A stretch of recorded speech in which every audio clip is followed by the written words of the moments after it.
tercer grado. Formación cívica y ética. Ciudadanía y libertad.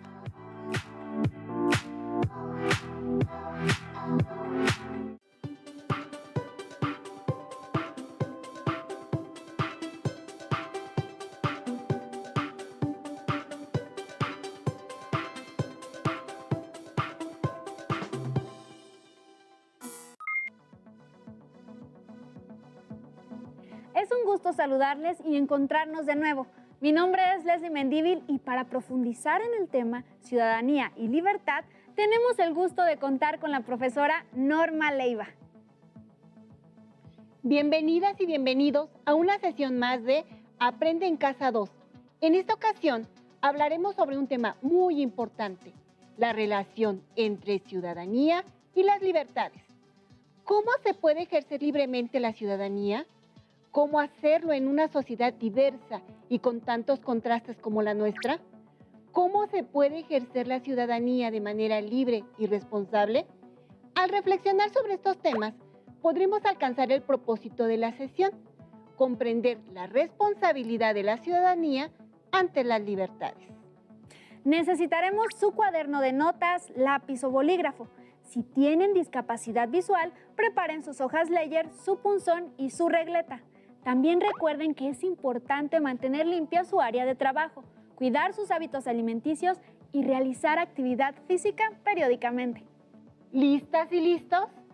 Hemos visto que el derecho a la libertad es fundamental para la vida democrática.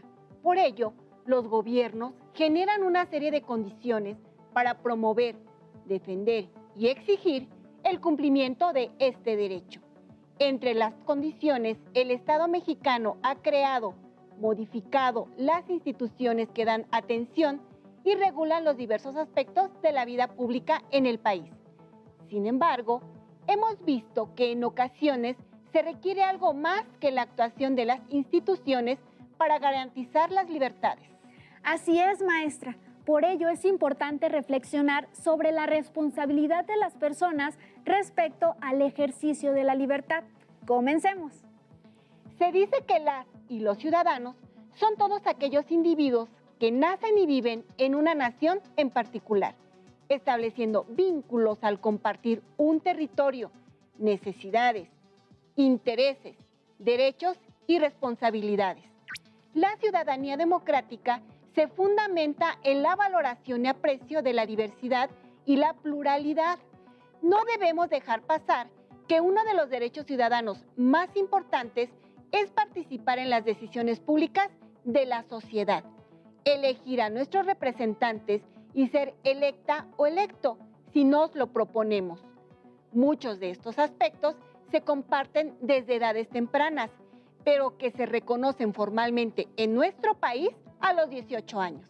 Hoy en día es algo cotidiano ver y escuchar que las personas y grupos organizados pueden exigir respecto a sus derechos de expresión, protección, manifestación, pero a lo largo de la historia se ha observado más bien lo contrario. Así es, Leslie. Durante mucho tiempo, las libertades de las personas fueron limitadas o inexistentes. Por increíble que pueda parecerte, las y los ciudadanos como individuos con derechos no existían. Acompáñenos a ver y escuchar este video para comprender más sobre la ciudadanía. Se es ciudadano porque vives en una sociedad, tienes derechos y obligaciones y participas de manera civil para hacer valer esos derechos.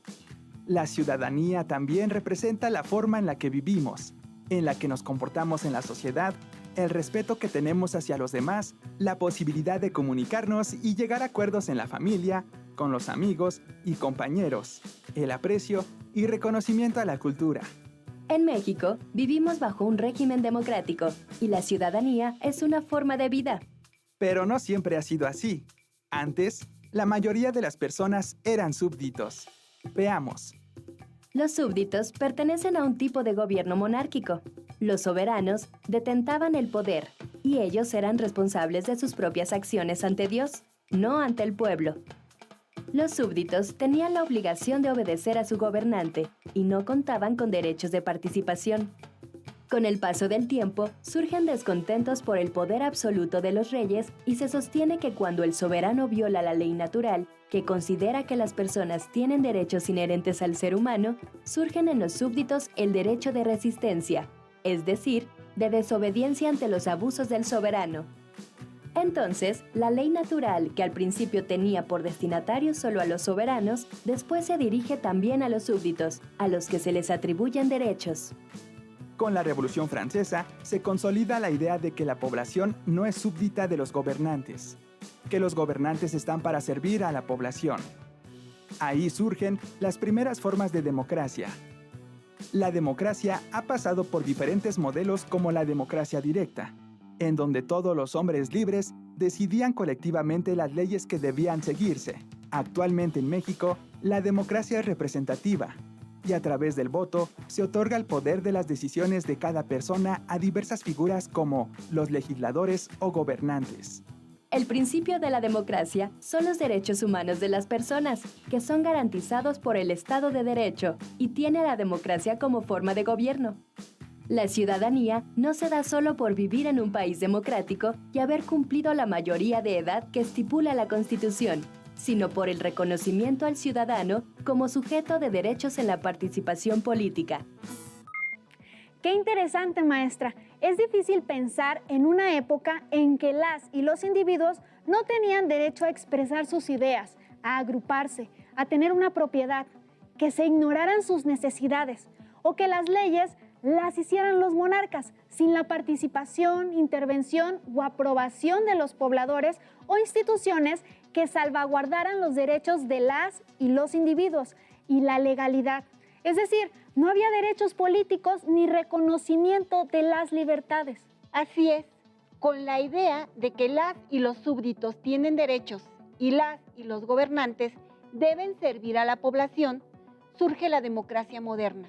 También destaca que en el video se menciona que el principio de la democracia son los derechos humanos y que estos deben ser garantizados por el Estado, aunque se reconoce también que entre los derechos ciudadanos es importante el de la participación política. Debemos subrayar que las y los ciudadanos tienen otros derechos y responsabilidades. Adelante hablaremos más de ello. El 26 de agosto de 1789 fue promulgada en Francia la Declaración de los Derechos del Hombre y del Ciudadano. Esta declaración fue uno de los primeros pasos en la lucha por los derechos humanos con los que contamos en la actualidad. Maestra, ¿nos podría decir quién es una o un ciudadano y cuáles son sus derechos y obligaciones? Claro, Leslie. De acuerdo con el artículo 34 de la Constitución Política de los Estados Unidos Mexicanos, se considera ciudadana o ciudadano a todo individuo mexicano de nacimiento o por naturalización, mayor de 18 años, que tenga un modo honesto de vida. Algunos de sus derechos se mencionan en el artículo 35 como el hecho de poder votar y ser votado, asociarse individual, libre y pacíficamente para participar en asuntos políticos de nuestro país, poder ser nombrado para cualquier empleo o comisión del servicio público.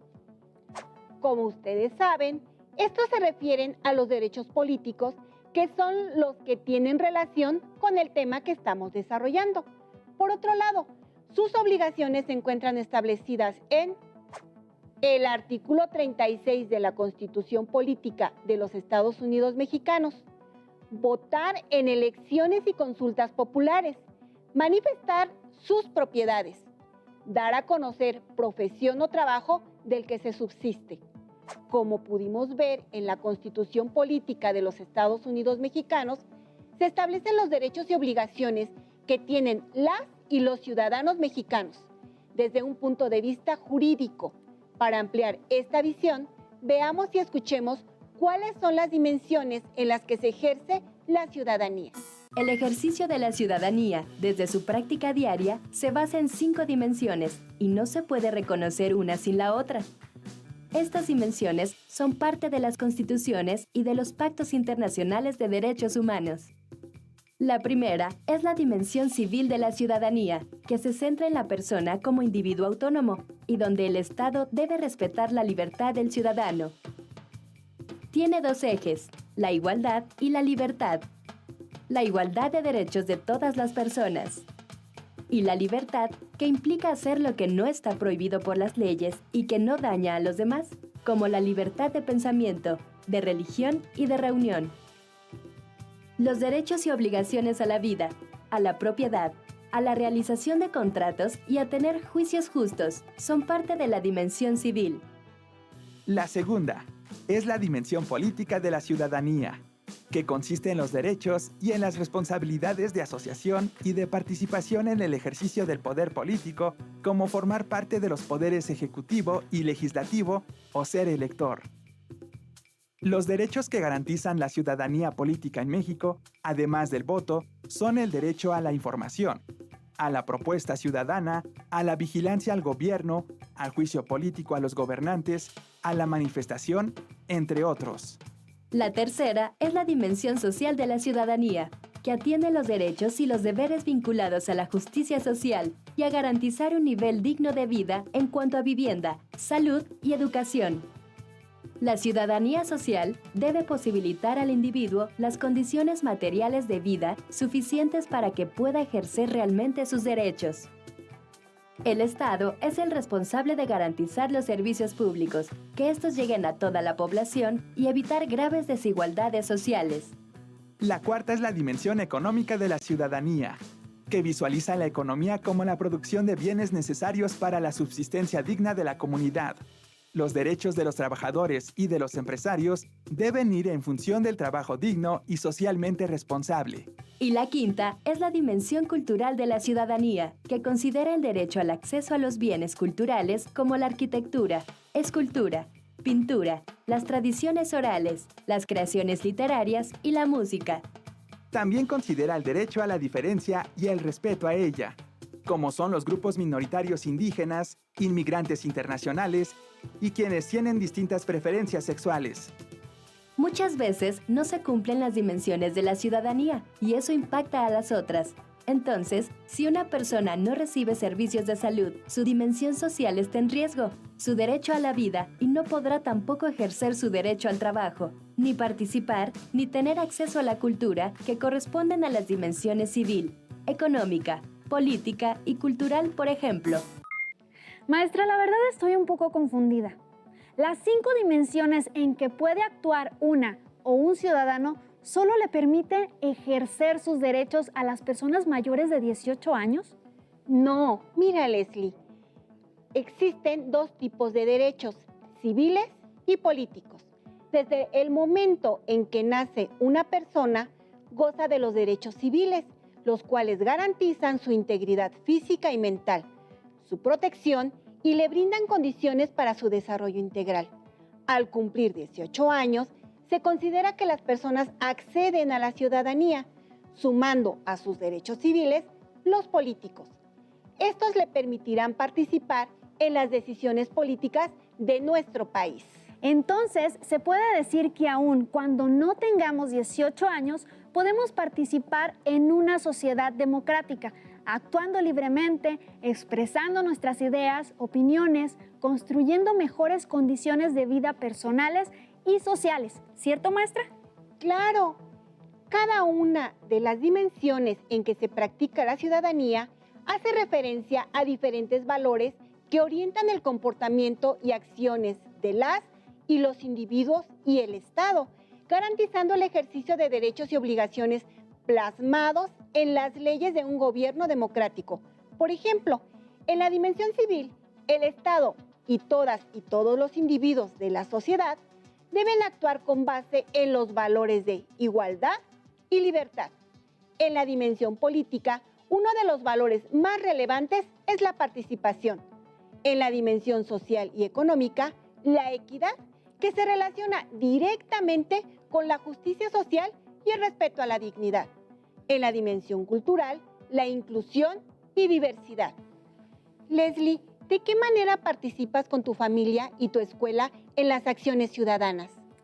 Por ejemplo, cuando propuse en la escuela restaurar las bancas deterioradas para poder utilizarlas en el patio a la hora del receso, como un espacio para convivir con mis compañeras y compañeros.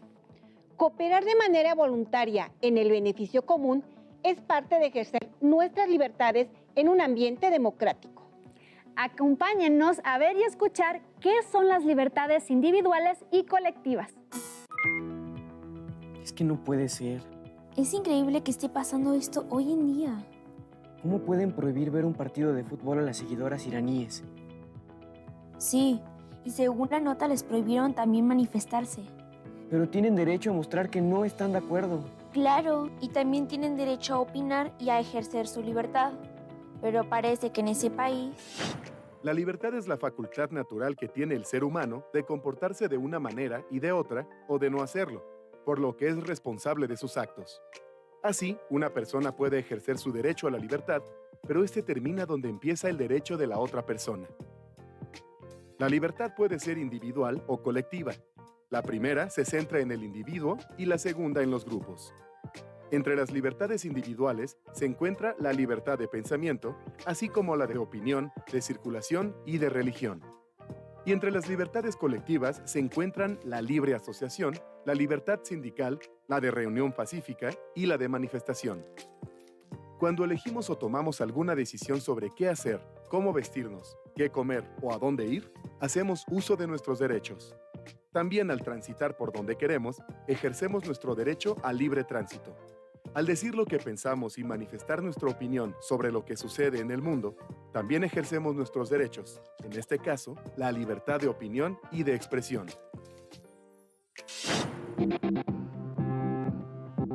Primero hablaría con mis padres y les explicaría las razones, el por qué me gustaría practicar ese deporte. O en el caso de las artísticas, igual de por qué querría cantar, bailar o hacer cualquier tipo de esas cosas. Investigaría el motivo por qué y trataría de solucionarlo.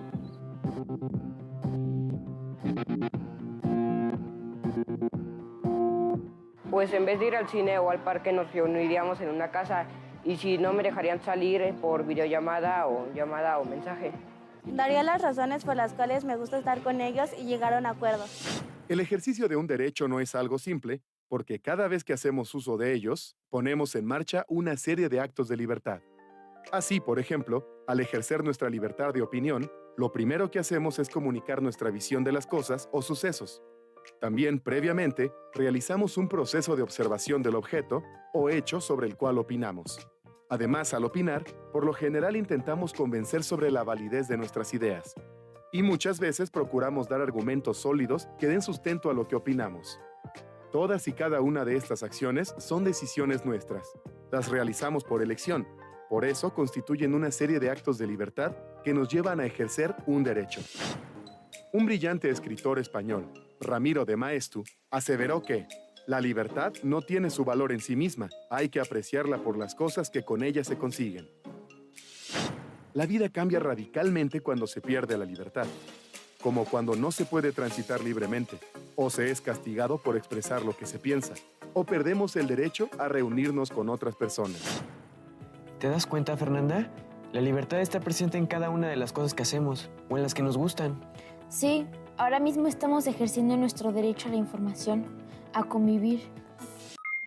Ejercer y respetar las libertades individuales y colectivas contribuye en la construcción de la democracia, en la medida en que estamos conscientes de las consecuencias de nuestras opiniones, propuestas y elecciones. Así es, pero también es necesario ser sensibles a nuestras necesidades y a las del grupo familiar, de amigas y amigos o de la sociedad en general, sin olvidar que nuestro objetivo principal es obtener el mayor beneficio para todas y todos, considerando a las y los menos favorecidos e incluso a aquellas personas que tienen opiniones y posturas distintas a las nuestras. La práctica de valores de las y los ciudadanos, cuando se asume con convicción, contribuye a la vida democrática del país, por lo que es el deber de todas y todos los individuos de la sociedad al ejercer sus libertades de expresión, de organización, de manifestación de nuestras ideas, actuar responsablemente con base en los valores que favorecen la organización, la convivencia social y el respeto a las leyes, lo que nos permite contribuir al desarrollo armónico de nuestra sociedad. Así es, Leslie. Algunos valores que es importante considerar en la práctica de nuestras libertades son: tolerancia. Nos permite acercarnos y aceptar a otras personas con costumbres, tradiciones y escalas de valores diferentes a las nuestras, conviviendo en un ambiente de respeto. Igualdad. Hace referencia a proporcionar o exigir las mismas condiciones para todas y todos. Su finalidad es procurar que como seres humanos gocemos de un trato y condiciones de vida similares. Equidad. Se enfatiza la importancia de dar a cada individuo lo que le corresponde, de acuerdo con sus necesidades, condiciones o méritos muy particulares. Participación. Tiene que ver con la disposición para compartir y cooperar con las y los demás, porque a pesar de la diferencia de ideas o intereses, es posible establecer metas comunes y coincidir en cosas que beneficien a todas y todos, o a la mayoría. Responsabilidad. Cuando asumimos las consecuencias de las decisiones, elecciones o actos, manifestamos plenamente nuestra libertad, cumpliendo con nuestros deberes y obligaciones. Solidaridad.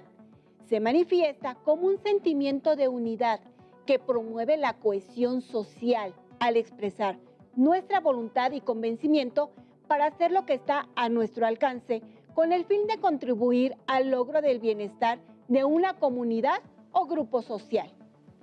Debemos recordar que cada quien es responsable de lo que hace. Al participar en la toma de decisiones colectivas, también tenemos una responsabilidad colectiva. Para responder a ella, es importante tomar en cuenta la integridad personal, el bienestar familiar de la comunidad y de la sociedad en general, aunque podemos darnos cuenta también que, en ocasiones, es necesario tomar prioridades. ¿Imaginan una situación en la que sus derechos y los del colectivo no parecen compatibles? Por ejemplo, si realizan una fiesta, ya es medianoche y sus amistades y familiares quisieran que siga, pero sus vecinos tienen derecho a descansar.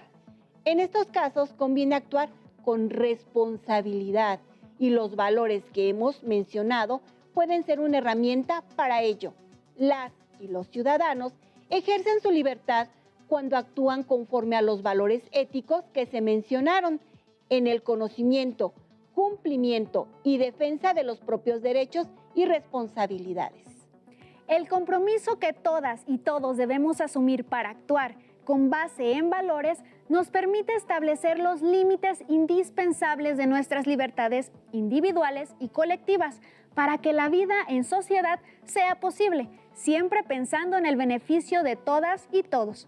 Tengan presente que la participación como ejercicio de sus libertades requiere la intención de interactuar con otras y otros y conformar entre todas y todos un proyecto común.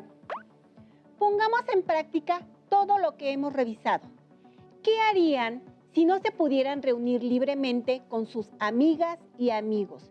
Imaginen que en la situación de aislamiento social que estamos viviendo por la pandemia, algunas y algunos de ustedes y sus compañeros de la escuela quisieran reunirse para platicar, relajarse, compartir las situaciones que están viviendo, pero sabemos que no es adecuado, porque esto podría ponerles en riesgo y también a su familia. ¿Podrían identificar las libertades individuales y colectivas que están involucradas en esta situación? Retomemos este punto para que lo analicen mejor. ¿Tú qué dices, Leslie?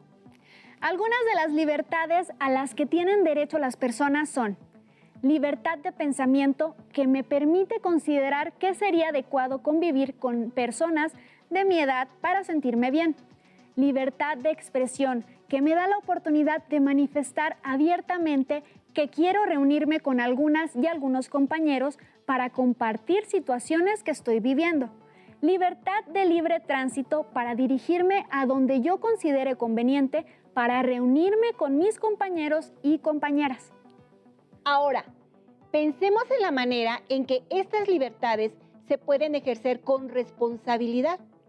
La responsabilidad ante la libertad de pensamiento tiene como base el desarrollo de una convivencia armónica. Se trata de que todas y todos tenemos derecho a pensar sin que se nos impongan ideas. Sin embargo, es importante que estos pensamientos sean apegados a la realidad. La responsabilidad de la libertad de expresión es manifestar de forma respetuosa lo que pensamos. Se trata de expresar las ideas para que sean escuchadas y valoradas. Por ello es importante expresar mensajes claros. Ofender es una forma de expresarse, pero no necesariamente la más responsable.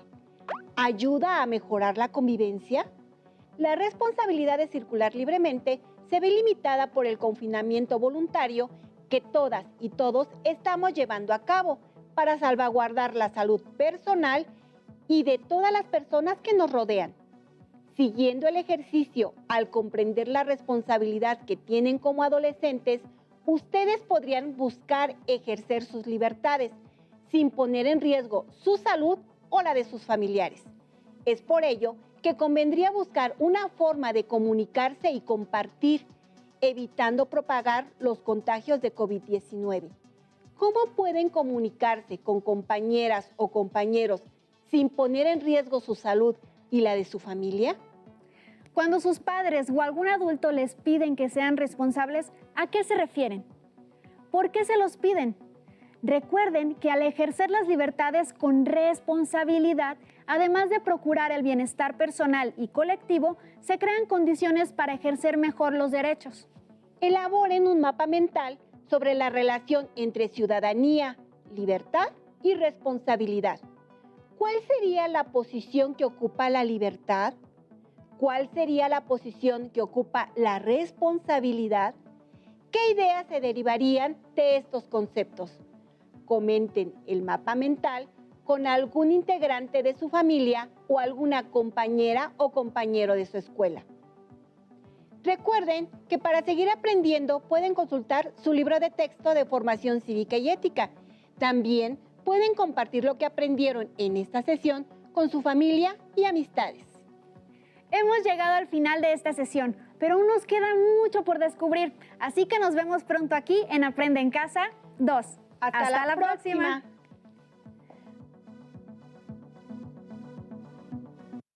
Si tienes dudas o necesitas ayuda, llama al Centro